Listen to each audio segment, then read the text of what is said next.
Hello everyone, welcome back to our YouTube channel किताबों की पाठशाला। आज के इस वीडियो में हम क्लास 12th की जो हमारी हिस्ट्री है उसके क्वेश्चन बैंक का सॉल्यूशन देखेंगे। आज हम चैप्टर 6 भक्ति सूफी परंपरा को देखने वाले हैं। तो चलिए शुरू करते हैं इसके सॉल्यूशन को। फर्स्टली आप देख सकते हैं कि कुल 8 नंबर का एक चैप्टर है। 4 नंबर का एक बड़ा क्वेश्चन आएगा, एक आएगा, और उसी के साथ साथ 2 अंक का एक क्वेश्चन आएगा और 1 अंक के 2 क्वेश्चन आएंगे। ठीक है, तो इस तरीके से 8 नंबर का कुल चैप्टर है। कुछ इंपॉर्टेंट पॉइंट्स दिए गए हैं जिनको आप रीड कर लेना, और उसके साथ साथ ये कुछ सही जोड़ी के लिए भी यहाँ पर चीज़ें दी गई है, तो इनको भी अच्छे से रीड कर लेना। ठीक है, अब बढ़ते हैं सॉल्यूशन की तरफ। पहला क्वेश्चन है, सही विकल्प चुनिए। भगवान जगन्नाथ किस हिंदू देवता के रूप में माने जाते हैं? तो भगवान जगन्नाथ को विष्णु के रूप में माना जाता है। अगला, सिख पंथ के 10वें गुरु कौन थे? तो सिख पंथ के 10वें गुरु जो थे वो गुरु गोविंद सिंह थे। थर्ड, गुरु नानक देव जी का जन्म कब हुआ था? गुरु नानक देव जी जो थे उनका जन्म 1469 में हुआ था। उसके बाद, किसकी रचनाओं को गुरु ग्रंथ साहिब में सम्मिलित नहीं किया गया था? तो जो तुलसीदास से उनकी रचनाओं को शामिल नहीं किया गया था। नेक्स्ट यहाँ पे क्वेश्चन है, शेख मुहिद्दीन चिश्ती की दरगाह स्थित है? तो अजमेर में। तो इस तरीके से हमारे सही विकल्प कंप्लीट होते हैं। अब रिक्त स्थान की पूर्ति की तरफ बढ़ते हैं। पहला क्वेश्चन है, कादिरी सिलसिले की स्थापना ने की थी? जो कादिरी सिलसिला है उसकी स्थापना किसने की थी? तो उसकी स्थापना की थी अब्दुल कादिर जिलानी ने। उसके बाद, बंगाल में भक्ति आंदोलन का प्रसार ने किया? तो भक्ति आंदोलन का प्रसार शंकरदेव ने किया। खानखा का नियंत्रण के हाथ में होता था? तो उस खानखा का नियंत्रण जो होता है वो शेख के हाथ में होता था। उसके बाद, लिंगायत समुदाय के धार्मिक संकलन भाषा में है? तो कौन सी भाषा में? तो कन्नड़ भाषा में, क्योंकि वो कर्नाटक से संबंधित थे। उसके बाद, कबीर की वाणी या फिर बानी विशिष्ट पाठियों में संकलित है? तो कितनी? 3। ठीक, तो इस तरीके से हमारे जो थी सही रिक्त स्थान भी कंप्लीट हो चुके हैं। अब हम बढ़ते हैं एक शब्द और एक वाक्य की तरफ। तो जैसा कि आप देख सकते हैं, प्रश्न क्रमांक 3, निम्नलिखित प्रश्नों के उत्तर एक शब्द और एक वाक्य में दीजिए। पहला क्वेश्चन है, किसकी आराधना को तांत्रिक नाम दिया गया? तो जो देवी की आराधना है, ठीक है, देवी की आराधना को तांत्रिक नाम दिया गया। सेकेंड, मीराबाई के प्रथम गुरु कौन थे या के गुरु कौन थे? तो रैदास थे। ठीक है, मीराबाई के गुरु रैदास थे। उसके बाद, खालसा पंथ की स्थापना किसने की? तो खालसा पंथ की स्थापना जो थी वो गुरु गोविंद सिंह ने थी। गुरु गोविंद सिंह ने की थी। ठीक है, उसके बाद खालसा पंथ आगे, दक्षिण भारतीय वैष्णव संत किस नाम से जाने जाते थे? तो दक्षिण भारतीय जो वैष्णव संत थे वो अलवार नाम से जाने जाते थे। उसके बाद अगला क्वेश्चन है, उलट बांसी किसकी रचना है? तो उलट बांसी जो है वो कबीर दास की रचना है। ठीक, तो इस तरीके से हमारा एक वाक्य कंप्लीट होता है। बढ़ते हैं सत्य सत्य की तरफ। पहला क्वेश्चन है, अपार एक नयनार संत थे? तो जी हाँ, सत्य। उसके बाद, करक्कई अम्मायार को दक्षिण भारत की मीरा कहा जाता है? तो जी नहीं, ऐसा नहीं है, असत्य। उसके बाद, सूफियों ने कुरान की व्याख्या अपने निजी अनुभवों के आधार पर की थी? तो जी हाँ, सत्य। उसके बाद, कौल का प्रचलन रविदास जी ने किया था? तो जी नहीं, इसका आएगा असत्य। उसके बाद, चिश्ती सिलसिले की स्थापना निज़ामुद्दीन औलिया ने की थी? तो जी नहीं, इसका भी आएगा असत्य। तो इस तरीके से सत्य असत्य भी कंप्लीट होते हैं। अब हमारे सामने है सही जोड़ियाँ। पहला क्वेश्चन है, अलवार। तो अलवार किससे संबंधित थी? तो अलवार वही विष्णु भक्त, नैनार यानी कि शिव भक्त, शेख सलीम चिश्ती यानी कि फतेहपुर सीकरी, हिंद का तोता तो अमीर खुसरो, और बांसवाला यानी कि वीर शेख। तो सामने ही आंसर है सारे। इस तरीके से सही जोड़ी भी कंप्लीट हो जाती है। अब बढ़ते हैं अति लघुत्तरी प्रश्नों की तरफ। पहला प्रश्न है, वैदिक और पौराणिक परंपरा में क्या अंतर है? तो चलिए इसके आंसर को देखते हैं। तो जैसा कि आप स्क्रीन पर आंसर देख सकते हैं, वैदिक युग और पौराणिक काल में मुख्य अंतर यही है कि वैदिक युग में मूर्ति पूजा नहीं थी, लेकिन पौराणिक युग में क्या था? मूर्ति पूजा का प्रचलन हो गया था। तो यही मेन डिफ्रेंशिएशन है कि मूर्ति पूजा वैदिक युग में नहीं होती थी और पौराणिक युग जैसे ही आया तो मूर्ति पूजा होने लगी। तो ये मुख्य अंतर है, इसको नोट डाउन कर लेना। बढ़ते हैं नेक्स्ट क्वेश्चन की तरफ। अगला प्रश्न है हमारा यहाँ पर, नल हीरा दिव्य प्रबंधन क्या है? जो नल हीरा दिव्य प्रबंधन है वो क्या है? तो चलिए इसके आंसर को देखते हैं। तो जैसा कि आप स्क्रीन पर देख सकते हैं, 10वीं शताब्दी तक आते आते 12 अलवारों की रचनाओं का एक संकलन तैयार किया गया, जो दलहीरा दिव्य प्रबंधन यानी कि 4000 पावन रचनाओं के नाम से जाना जाता था। ठीक है, तो ये है 12 अलवारों की रचनाओं का एक संकलन है। ठीक है, ग्रंथ है, तो ये इसका आंसर हुआ। इसको भी नोट डाउन कर लीजिएगा। अब अगला क्वेश्चन है, बासवन्ना ने अनुष्ठान और यथार्थ से संबंधित क्या अवधारणा दी। जो बासवन्ना थे उन्होंने अनुष्ठान और यथार्थ से संबंधित क्या अवधारणा दी थी। तो चलिए इसके आंसर को देखते हैं। तो जैसा कि आप स्क्रीन पर आंसर देख सकते हैं, बासवन्ना की अनुष्ठान और यथार्थ से संबंधित अवधारणा इस प्रकार है कि जब वे एक पत्थर से बने सर्प को देखते हैं तो उस पर दूध चढ़ाते हैं। यदि असली सांप आ जाए तो उसे मारो मारो कहते हैं। देवता के उस सेवक को जो भोजन परसने पर खा सकता है तो वे कहते हैं चले जाओ चले जाओ, किंतु ईश्वर की प्रतिमा को जो खा नहीं सकती उसको व्यंजन परोसते हैं। तो इस प्रकार से बासवन्ना ने अनुष्ठान के बारे में कहा कि लोग अनुष्ठान करते हैं लेकिन वाकई में जिसको ज़रूरत है उसको नहीं दे रहे। ठीक है, यथार्थ संसार जो है उसको तो वो समझ ही नहीं रहे। तो ये उनके विचार थे, ये उनकी अवधारणा थी उससे संबंधित। ठीक है, तो ये इसका आंसर है। Take a screenshot. चलिए बढ़ते हैं नेक्स्ट क्वेश्चन की तरफ। नेक्स्ट क्वेश्चन है हमारे सामने यहाँ पर, दक्षिण भारतीय महिला संतों का भक्ति परंपरा में क्या स्थान है। ठीक है, और साथ ही उल्मा कौन थे। इन दोनों क्वेश्चंस के आंसर को एक साथ देखते हैं। तो जैसा कि आप स्क्रीन पर आंसर देख सकते हैं, भक्ति परंपरा की सबसे बड़ी विशेषता इसमें स्त्रियों की उपस्थिति थी। उदाहरणतः दक्षिण भारतीय संत अंडाल नामक अलवार स्त्री के भक्ति गीत व्यापक स्तर पर गाए जाते थे, यानी कि कहीं ना कहीं वो इस परंपरा से जुड़ी हुई थी। साथ ही एक और स्त्री शिव भक्त थी जो कराई काल अमयार का भी इस परंपरा में महत्वपूर्ण स्थान था। तो ये पहले वाला जो क्वेश्चन था उसका आंसर हुआ।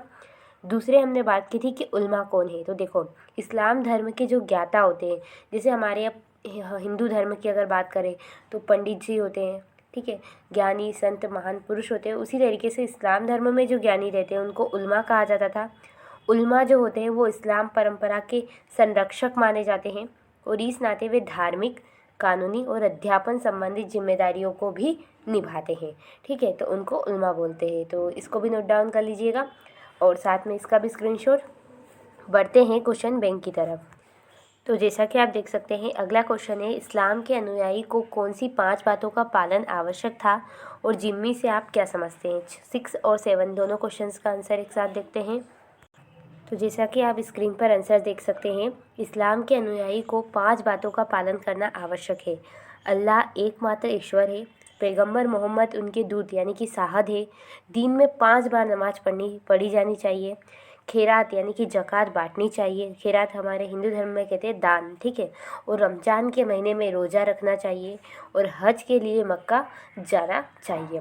तो ये कुछ इस्लाम धर्म से जुड़ी हुई 5 मुख्य बातें थी जिनको मानना चाहिए। तो ये छठा क्वेश्चन का आंसर कंप्लीट होता है, स्क्रीनशॉट ले लीजिएगा। 7वां क्वेश्चन था कि जिम्मी किसे कहा जाता है। तो देखो, इस्लामी राज्य में निवास करने वाले जो गैर मुसलमान रहते हैं, जैसे कोई इस्लामिक कंट्री है लाइक देख पाकिस्तान, तो वहाँ पर जितने भी गैर मुसलमान रहेंगे यानी कि जो मुसलमान नहीं है उनको जिम्मी कहा जाता था। ठीक है, तो ये इसका आंसर है, इसको भी नोट डाउन के लिए। तो छठा एंड 7वां दोनों कंप्लीट होते हैं। बढ़ते हैं क्वेश्चन बैंक। अब हमारे सामने अगला क्वेश्चन है, सूफी संत से क्या आशय है तथा सूफी परंपरा में पीर यानी कि मुर्शिद का क्या महत्व है। तो चलिए इन दोनों क्वेश्चन के आंसर को एक साथ देखते हैं। तो जैसा कि आप स्क्रीन पर आंसर देख सकते हैं, सूफी का संबंध सोफिया से है। ठीक है, सूफी जो शब्द है उसका संबंध सोफिया से है और सोफिया का अर्थ होता है ज्ञान। कुछ विद्वानों का मानना है कि सूफी शब्द सफ़ा से बना है और जिसका अर्थ होता है पवित्र। तो ये सूफी शब्द का अर्थ है, तो इसको नोट डाउन कीजिएगा। नेक्स्ट क्वेश्चन था कि सूफी अपने को एक संगठित समुदाय खानकाह के इर्द गिर्द स्थापित करते थे। खानकाह का नियंत्रण जो था वो पीर अथवा मुर्शिद के हाथ में होता था। वे अनुयायी को भर्ती भी करते थे और आध्यात्मिक व्यवहार के नियम भी निर्धारित करते थे। तो ये महत्व था पीर और मुर्शिद का। ठीक है, तो ये इसका आंसर है, स्क्रीनशॉट। चलिए बढ़ते हैं नेक्स्ट क्वेश्चन की तरफ। अब हमारे सामने अगला क्वेश्चन है, सिलसिला का शाब्दिक अर्थ क्या है तथा वली कौन थे। ठीक है, तो 10वां और 11वां इन दोनों क्वेश्चंस को एक साथ देखते हैं। जैसा कि आप स्क्रीन पर आंसर देख सकते हैं, सिलसिले का शाब्दिक अर्थ है जंजीर जो शेख और मुरीद के बीच एक निरंतर रिश्ते की घोतक है। जिसकी पहली अटूट कड़ी पैगंबर मोहम्मद से जुड़ी है और इस कड़ी के द्वारा आध्यात्मिक शक्ति और आशीर्वाद मुरीदों तक पहुंचता है। तो जंजीर और यहाँ सिलसिले का मतलब है एक रिश्ते का घोतक होना। ठीक है, तो ये इसका आंसर हुआ। नेक्स्ट क्वेश्चन है यहाँ पर, वली क्या था? ठीक है, वली किसे कहते हैं? तो वली अर्थात ईश्वर का मित्र, वह सूफी संत या वह सूफी जो अल्लाह के नज़दीक होने का दावा करता है और उनसे मिली बरकत से करामात करने की शक्ति रखता है। ठीक है, उनसे मिली जो शक्ति, उससे कुछ करामात दिखाने की शक्ति रखता है, उसको हम बोलते हैं वली। ठीक है, तो ये दोनों क्वेश्चंस के आंसर हो चुके हैं। चलिए पढ़ते हैं क्वेश्चन बैंक की तरफ। अब नेक्स्ट क्वेश्चन है हमारे सामने यहाँ पर, मात्र ग्रहिता किसे कहते हैं तथा उर्ष किस परिपाटी को कहा जाता था? तो मात्र ग्रहिता और उर्ष के बारे में देखते हैं। तो जैसा कि आप स्क्रीन पर देख सकते हैं, मात्र ग्रहिता वह परिपाटी है जहाँ स्त्रियाँ विवाह के बाद अपने मायके में ही संतान के साथ रहती है और उनके पति उनके साथ आकर रह सकते थे। तो इसको बोलते हैं मात्र ग्रहिता, यानी कि मात्र ऐसी, अगर हम वर्ड को देखें तो वाई बारी है कि मात्र यानी कि मम्मी का घर, तो जहाँ पर संतान अपने मम्मी के घर में रहती है और पापा भी उनके साथ आके रहते हैं, तो वहाँ ये चीज़ लागू होती है जिसको हम कहते हैं मात्र ग्रहिता। ठीक है, उसके साथ नेक्स्ट क्वेश्चन था उर्स। उर्स परिपाटी क्या है? तो देखो, जो पीर होते हैं ना, उनकी मृत्यु के बाद उनकी दरगाह उनके मरीदों के लिए, जो उनके अनुयायी होते हैं मुरीदों के लिए एक भक्ति स्थल बन जाती है। इस तरह पीर की दरगाह पर जियारत के लिए जाने की, ख़ास तौर पर उनकी बरसी के अवसर पर परिपाटी चल निकली वहाँ पर जाने की, और उस परिपाटी को ही उर्स कहा जाता है। तो ये दोनों क्वेश्चंस का आंसर हुआ, नोट डाउन कर लीजिएगा। बढ़ते हैं नेक्स्ट क्वेश्चन। नेक्स्ट क्वेश्चन है हमारा यहाँ पर, खानकाह की सामुदायिक रसोई का प्रबंधन किस प्रकार किया जाता था? साथ ही अमीर खुसरो अपने किस योगदान के लिए जाने जाते हैं? तो दोनों क्वेश्चंस के आंसर को देखते हैं। तो पहला क्वेश्चन जैसा कि था कि खानकाह की सामुदायिक रसोई किस आधार पर प्रबंधित होती है? तो देखो, ये जो रसोई है यानी कि लंगर फुतूह यानी कि बिना मांगी खैर जो होती है, बिना मांग के जो खैर आती है उस पर चलती थी। ठीक है, तो ये इसका आंसर है, नोट डाउन कर लीजिएगा। नेक्स्ट क्वेश्चन था यहाँ पर, अमीर खुसरो का क्या योगदान है? तो अमीर खुसरो एक महान कवि थे, संगीतज्ञ थे तथा शेख निज़ामुद्दीन औलिया के अनुयायी भी थे। उन्होंने कौल यानी कि अरबी भाषा में जिसका मतलब होता है कहावत, जो कहावतें होती है उनका प्रचलन करके चिश्ती समा को एक विशिष्ट आकार दिया था। जो चिश्तियों में शमा होता था उसमें कहावतों का प्रयोग कर उन्होंने अपना एक विशिष्ट योगदान या विशिष्ट आकार दिया था। ये थे अमीर खुसरो। ठीक है, तो ये उनका आंसर है, तो स्क्रीनशॉट ले लीजिए इसका। चलिए बढ़ते हैं क्वेश्चन बैंक की तरफ। सो फ्रेंड, इस तरीके से हमने अमीर खुसरो के योगदान वाला आंसर भी कंप्लीट कर लिया और खानका की रसोई वाला भी। अब आ चुके हैं हम प्रश्न क्रमांक 16 में, कबीरदास की वाणी किन परिपाटियों में संकलित है? जो कबीरदास की वाणी है वो किन परिपाटियों में संकलित है? साथ ही आदि ग्रंथ साहिब का संकलन किसने किया? तो दोनों क्वेश्चंस के आंसर को देखते हैं। तो जैसा कि आप स्क्रीन पर आंसर देख सकते हैं, कबीर की वाणी को 3 विशिष्ट किंतु परस्पर व्याप्त परिपाटियों में संकलित है, कबीर बीजक, कबीर ग्रंथावली और आदि ग्रंथ साहिब। तो इन 3 में कबीर की वाणी को संकलित किया गया है। नेक्स्ट क्वेश्चन था कि आदि ग्रंथ साहिब जो ग्रंथ है उसको किसने संकलित किया? तो 5वें गुरु अर्जुन देव जी ने। बाबा गुरु नानक और उनके 4 उत्तराधिकारी बाबा फरीद, रविदास और कबीर वाणी को आदि ग्रंथ में संकलित किया है। तो ये दोनों क्वेश्चन का आंसर, इसको नोट डाउन कीजिएगा, साथ में इसको भी। चलिए बढ़ते हैं क्वेश्चन बैंक की तरफ। अब हमारे सामने यहाँ पर नेक्स्ट क्वेश्चन है, खालसा पंथ पर टिप्पणी लिखिए। खालसा पंथ क्या है? और उसके अलावा प्रश्न क्रमांक 19, सरिया से आप क्या समझते हैं? तो चलिए दोनों क्वेश्चंस के आंसर को देखते हैं। सबसे पहले खालसा पंथ, तो गुरु गोविंद सिंह ने खालसा पंथ यानी कि पवित्रों की सेना की नींव डाली थी, यानी उसकी स्थापना की थी। उनके 5 प्रतीकों का वर्णन किया गया था, यानी जो खालसा पंथ को धारण करेंगे उनके अंदर 5 प्रतीक होंगे। बिना कटे केश यानी कि बाल कटे हुए नहीं होंगे, कृपाण होगा हाथ में, कच्छ, कंघा और लोहे का कड़ा। गुरु गोविंद सिंह के नेतृत्व में समुदाय एक सामाजिक, धार्मिक और सैन्य बल के रूप में संगठित होकर सामने आया, और यही क्या है? खालसा पंथ अर्थ है। तो ये इसका खालसा पंथ का आंसर हो चुका है। अब बढ़ते हैं सरिया क्या है। तो देखो, सरिया मुसलमान समुदाय को निर्देशित करने वाला एक कानून होता है, ठीक है।